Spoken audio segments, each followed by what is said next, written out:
Welcome to the Impactful Entrepreneur Show with Adrienne Hill, a place for online business industry expertise and thought leadership, where you can build the skills, structure, and systems you need to thrive in business and have a lasting impact in your industry. Let's do this. Hello, everyone, and welcome back. In this masterclass interview style session, we are here with the one and only Tony Guarnaccia. He's grown over 10,000 small businesses and a dozen Fortune 500 companies, including ADP, Ford, and AutoNation. And he even became the Google Partner of the Year. Now, later, Tony returned to his entrepreneurship roots, bringing in the strategy, tactics, and resources normally reserved for large companies to small businesses like yours. So today, he's focused on bringing that same vision to podcast hosts and guests to make podcasting profitable. And today, he's here to talk to us about the podcast profit system, of course. So Tony, we're super excited that you're here with us and we can't wait to geek out on podcasts. Welcome. Thank you so much. Pleasure to be here. Yeah, awesome. So I know everyone's super excited to dig into podcasting and get more deeply ingrained in that space. But before we jump into the good stuff, in case anyone in the audience is meeting you for the first time, you want to tell us just a little bit about you, your entrepreneurial story, and kind of how you found yourself owning this niche of profitable podcasts? Sure. Yeah. So I grew up in small business. When I was 12, my parents had an Italian bakery, of course, and they were fantastic bakers, but unfortunately didn't know what they know about growing a business. And so we lost everything, lost the house, the car, even had to give up my dog. It was a really challenging time. What I find looking back is it kind of set the foundation of who I wanted to become and the journey I took. So years later, went to college, studied entrepreneurship. Looking back now, I'm realizing kind of rectify the past. So I started a business in college. It was one of the first online bakeries, kind of going back to what my parents did in a way. They did a bakery, I did an online bakery. And what we're able to do is take a photo, put it on a cake, which a lot of people have, but we were way ahead of the curve back then. But what was really unusual is we were able to mail it anywhere in the United States. And so with that, I won Best New Product at the New York Incentive Show. I ended up doing a cake for Jennifer Lopez, for Jay-Z, for big corporate clients. And here I am in my mid to late 20s thinking, wow, I'm pretty hot stuff. I must really know my stuff. How did my parents screw up?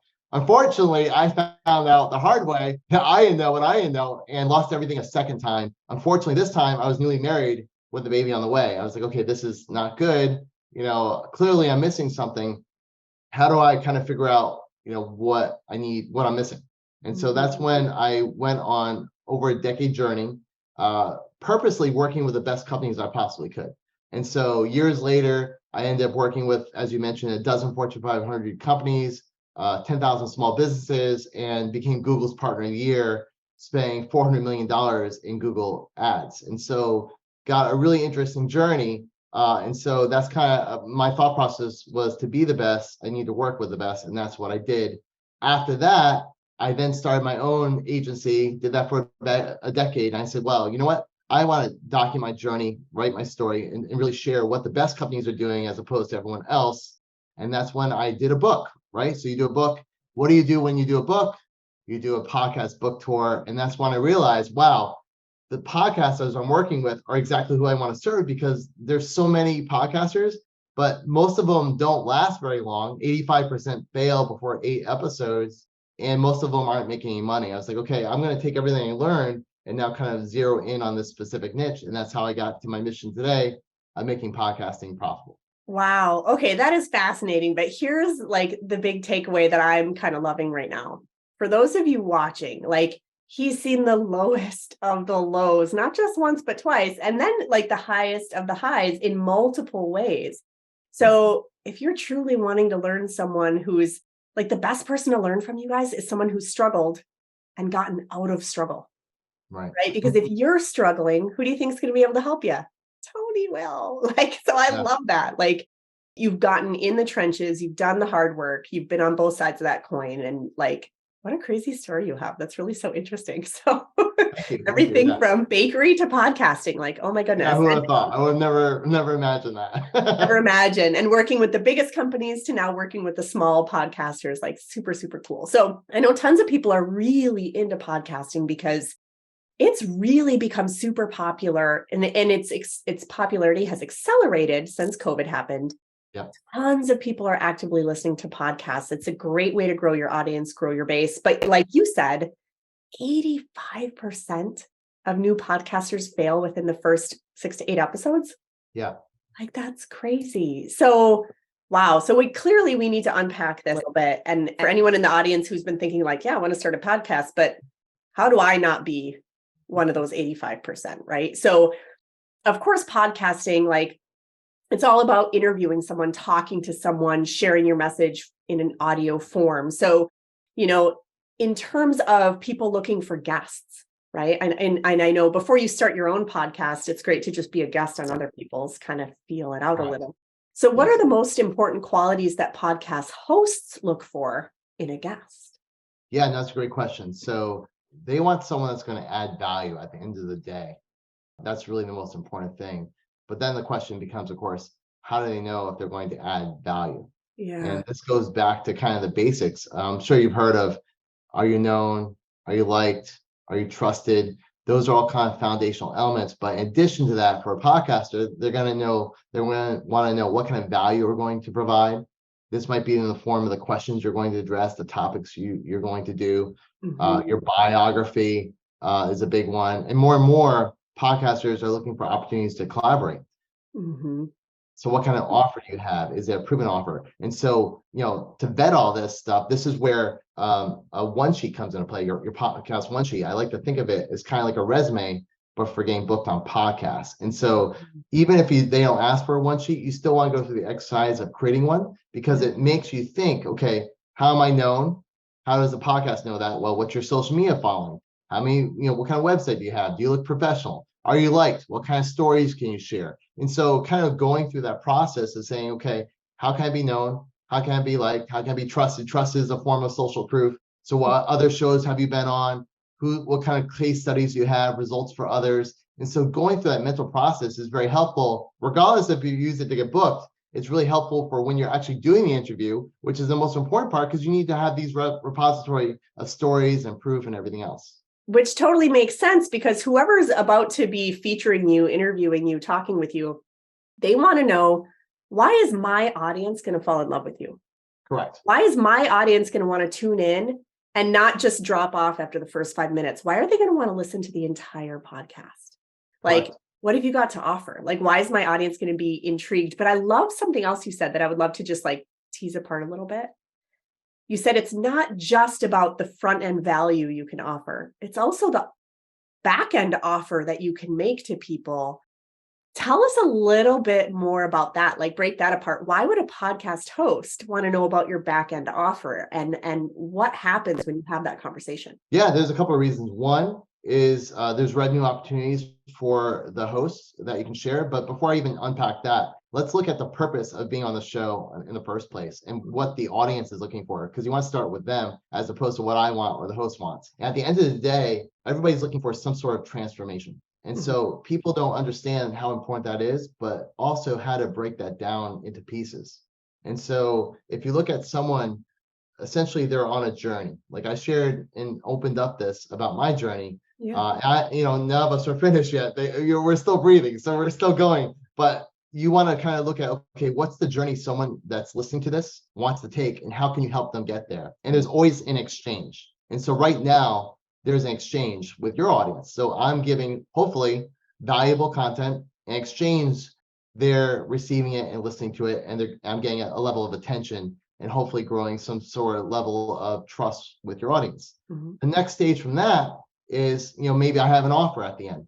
And this might be an offer. And typically that offer is exchanging their contact information for even more valuable information, getting down the rabbit hole a little bit further. Yeah. So they're getting closer to getting to where they want to go in their journey. And then the last stage is usually a transformation where they get their end result, what they're looking for, or at least that stage, in exchange typically for money. And so you have to always think about, okay, what's the exchange? Attention for value, better value for contact information, and then money typically for end transformation. And so where this comes into play is you always have to think, okay, how am I helping the audience at whatever stage I'm at? And then when you get to the money part, a lot of times this is where hosts want to do what's called a joint venture. And so maybe we coordinate and collaborate on an offer. You get a benefit because you're exposing me to your audience. Maybe you get a percentage, and then I get the benefit of not having to spend all this money in AdWords or Facebook to acquire it. I'd rather just give you the money. And so that's kind of how it works, kind of the full spectrum of the audience, the hosts, and the guests, how they all play along. Yeah. I mean, that completely makes sense. Like, so for all of you like wanting to get booked for more speaking gigs, the host, if you say, oh, by the way, if people continue through my funnel, they'll find offer XYZ. And if you embed not just a link to my, lead magnet, but an affiliate link to my lead magnet, if they go down that rabbit hole and make a purchase, you'll get a kickback. What host isn't going to want that? Right. Yeah. Yeah. I think that's more where things are going. Like more hosts are looking for that because, I see it all the time. Lots of people are having guests on their show. They might be a great, content, but it's not really driving the needle for them. And they're not really monetizing just to cover their costs. And so those are the two areas more hosts have to focus on is how am I monetizing and how am I growing that audience? So really that's where I find people falling short. They're not marketing, so they're not growing, and they're not monetizing, so they're not sustaining themselves. Yeah. Well, what I love about that is it's a win-win on both sides. The host gets a win because they have a high value speaker that their audience is going to love.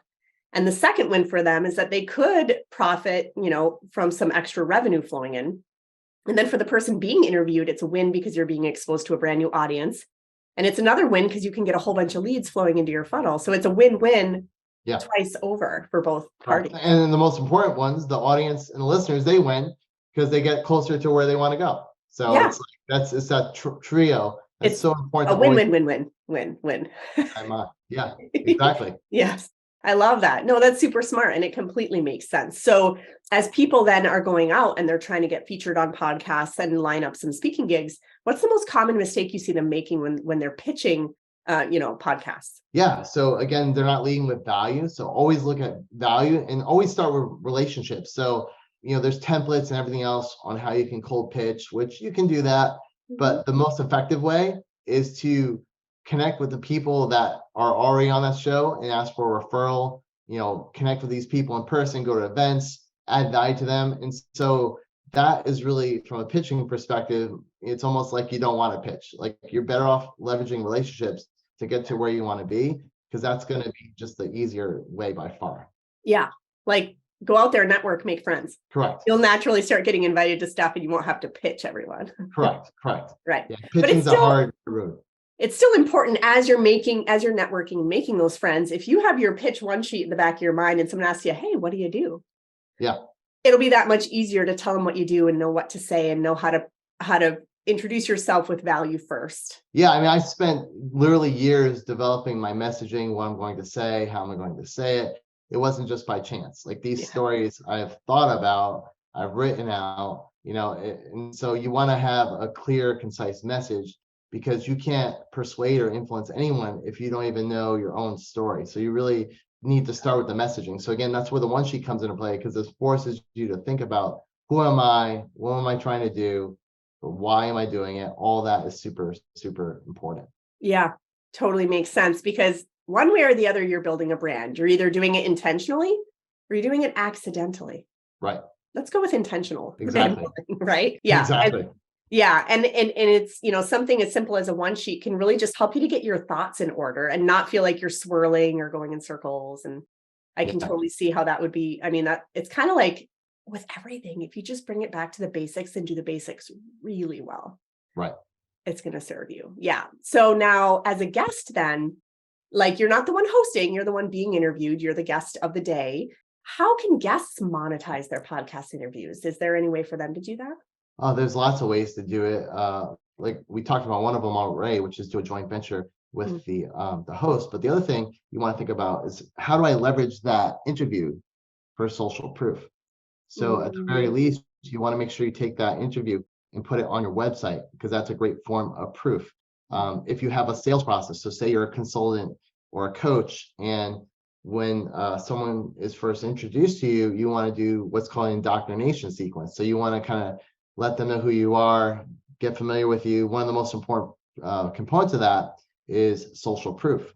And so leveraging those interviews, snippets of the interviews in that process is a great way to do it.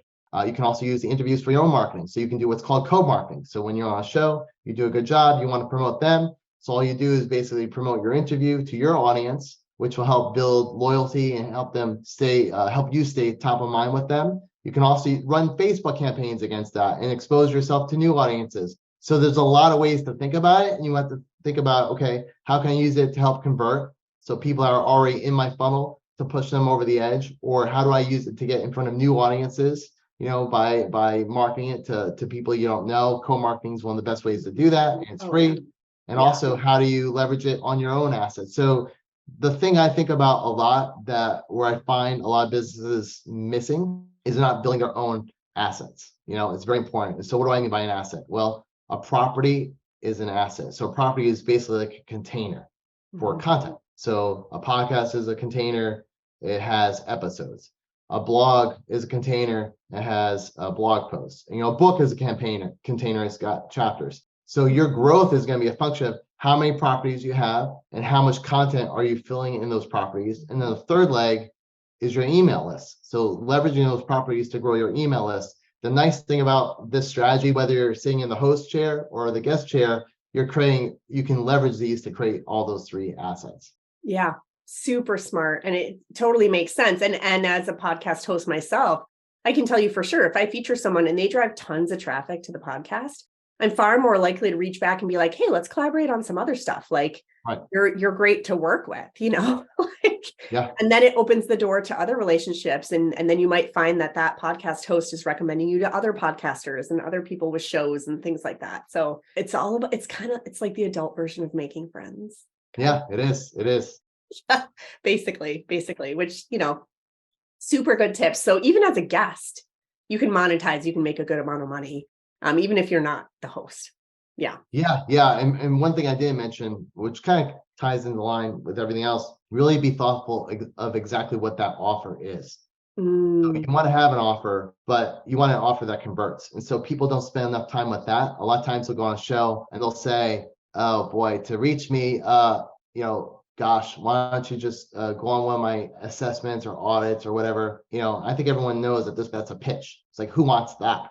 And so when you have an offer, you want to make sure it's something that's transformative, but in a very short period of time. So what does that mean? Well, it gives a quick result that doesn't take a lot of effort from the audience that's getting it, and that adds immediate value. So something like a really quick hit of value. The best way to do that I found is usually some sort of tool, a template, a cheat sheet, a checklist, something very quick.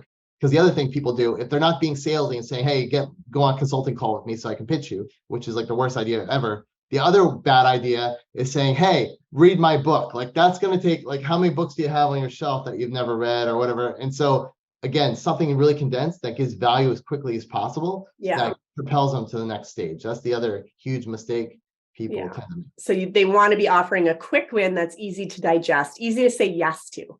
Correct. Yeah. Correct. Okay.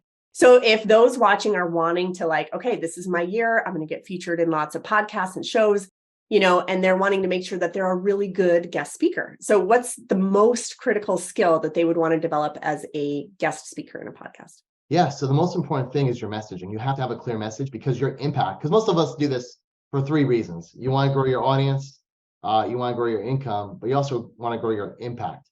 And so, to grow your impact, that's a function of really your ability to persuade and make people and have people take action. And so the key to that is being able to clearly communicate a message that impacts people. So you might have the cure to cancer, but if you can't communicate it properly, it's really not going anywhere. So having this messaging down pat is really the key to communicating your value proposition so that people will want to take action. Because really, you might have amazing message, but people aren't acting on it. You're wasting your time and their time, the host time. Like, you need to be thinking about, how do I drive them to take action? Yeah, which completely makes sense. And I know, working with a lot of clients who are like brand new in the business world and they're just getting their business started, the minute you start asking questions about so what is your marketing message? What is it that you stand for? How do you help people? They go, well, it's kind of this, but it's kind of that, but it's kind of this other thing. And I'm kind of all, it can be really hard to clean that up and button it up. And sometimes it's a process. Like, it happens over many weeks or months or, God forbid, years, as you zero in. I mean, hey, you started with a bakery and now you're Yeah. doing podcasting. Like it was a Right. journey of exploration, honestly. It is. Yeah. What's interesting though, I've always found kind of a common theme though. Like a lot of my theme has been about democratization, democratization of marketing, so it's accessible to everybody, which is kind of what I'm doing today in a sense. But now it's more of like democratizing of people's voice, because I think everyone should have a voice, and podcasting is the greatest way to communicate that, even if they disagree with me. Like I hate the idea of things being shut down. So yeah, totally have a disagreement and a different stance, but you shouldn't be silent. So I think that's the powerful thing about podcasting, is I think it gives everyone a voice. And I think Mhm. that's very much in line with really over the past years. That's been a steady theme. Yeah, absolutely. So now I'm sure those watching are like, wow, okay, I can completely grow my audience this way. I can monetize it even as a guest, like, but I need to clean up my message. Like there's probably a lot of people recognizing like, yeah, I'm one of those people that's like kind of this and kind of that and kind of all over. But I know you have a free gift that can help the Yes. audience to basically clean up their message, figure out exactly how to kind of have everything buttoned up and tidy. Do you want to tell us about that gift? Yeah, absolutely. So following my own principles, you want to have something that's very easy to consume and gives a quick win. One of the best ways to do that, which of course not everyone can do, but I'm fortunate to know how to program. So one of the best things to do is have some sort of software, or even if you can't do software, it could be a Excel spreadsheet or a tool. And so my tool helps people create a podcast one sheet that gets them booked on podcasts, so that they can really grow their audience, income, and impact. So it's a powerful tool, and it's completely free to your audience. And I think it's going to add a lot of value, so they can nail their messaging, they can nail their offer, and so they can identify where they're going to be a great guest. Yes, I love that. So, you guys, if you're watching this and this is hitting you in just the right place where you're like, okay, this is the message I needed. Podcasting is what I'm going to tackle this year. Like, this is my jam, but I got to get started. Grab that podcast run sheet. That's going to help you get a great start to like cleaning up your message, because you don't want to come across as a hot mess to all these podcast hosts, right? So, grab that gift, get your message all buttoned up and tidy so that you know exactly the value that you're bringing and why people would want to book you in, and just watch what happens. So you guys scoop that up if you don't have it yet. Now, I also know that you have a VIP gift for those who are VIP ticket holders. Do you want to tell us a little bit about that one? Yeah, so with VIP ticket holders, I have a workshop I did. So I gave you the tool just now, which is the free tool, but it's even more powerful if you know what to put in it. So the tool is only as good as what goes in it. Garbage in, garbage out, as I used to say. Yeah. So I actually walk you through all those elements of exactly what you have to do to have a compelling one sheet. So it starts with things like how do you write a compelling biography, create a compelling podcast intro, which is how the host will introduce you. How you could develop your topics you'd like to discuss. How you develop the questions you want to do. So it goes through step by step exactly how to go through all those. And Mm, actually, one other thing too, for your regular offer, not the VIP, one thing I did forget to mention yeah. is another principle of mine is you always want to go above and beyond. And so with your audience, you can get the podcast one sheet, the basic version for free. But Mhm. one thing I added to yours is an extra level. So I have what's called the podcast finder. Okay. And so this is what enables you to find all the podcasts you want to be a guest on based on putting your topics. That's usually $500 that you can only get through buying the software. What I always try to do is give a little extra. So for just your audience, anyone can get this. It's completely free to your group if you follow the link that you have. And so that's kind of the baseline. For the VIP, I'm going to show you how to enter all the information for your one sheet. So just to be clear on what the difference is. Yes, I love that. So you guys, I hope you're doing a happy dance, because how nice that he layered in that extra level of not only giving you the podcast one sheet, but giving you the podcast finder so that you can go out and find all the perfect podcasts that you should be speaking on, like hello, easy button, like grab that thing. Like, thank you so much for adding that in, Tony. That is amazing. And then for the VIP ticket holders, the workshop that's basically like a guided tour helping you to fill out that one sheet, because if you're struggling to fill it in, you kind of need some guided help, right? So why not get some guided help from Tony? Like it's like, who doesn't want a tour through the worksheet? Like, that's always a bonus. So you guys, if you're not VIP ticket holders yet, what are you doing? Grab that VIP ticket, you guys. And you can be getting booked out in podcasts quicker than you would imagine, right? And you'd be surprised how many people are really not prepared that like to speak. So imagine if you're one of the few guests that these hosts have, that you're prepared, your things are buttoned up, you come across professionally, you're going to get a lot of referrals, right? Like, this is a valuable gift because it creates this virtuous cycle of not just getting out there and doing the thing, but doing it well, and then having the referrals, flow in. And that's where the magic's at, right, Tony? Absolutely. Referrals are a huge part of what I do. And usually you can, if you do it correctly, you can 3x the number of interviews you do. So if you go on one, you're usually able to get 2 or 3 referrals for every interview you do. Yes. And who doesn't want? Thanks for joining us for this episode of the Impactful Entrepreneur Show. If you found amazing value here, like, subscribe, and leave us a review to help other people find the high value content that we share, and find us on social media so we can continue the conversation. See you in the next episode.